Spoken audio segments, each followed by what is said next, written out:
Реализацијата на најавените трипатни правци Оризари Врговци, Кочани Бели и Кочани Лешки од страна на Министерството за транспорт и врски се од особено значење за општината Кочани, истакна на денешната пресконференција кандидатот за градоначалник Димитровски. Најавените проекти не се само тие кои што се дадени во програмата, туку проектот за одвојување на фекалната и атмосферската канализација ќе се финализира со прочистителна станица.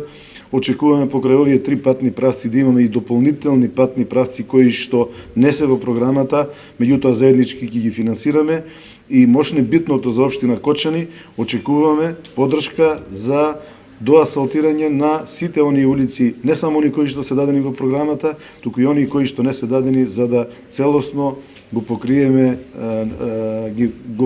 градот Кочани со асфалтирање на сите улици. Во рамките на декадата на ромите асфалтирани се неколку километри улици и потпорни ѕидови во ромската населба. Во областа на образованието Димитровски информираше за доделените стипендии на ромски ученици, како и за стекнување на средно образование на 50 на возрастни од оваа националност.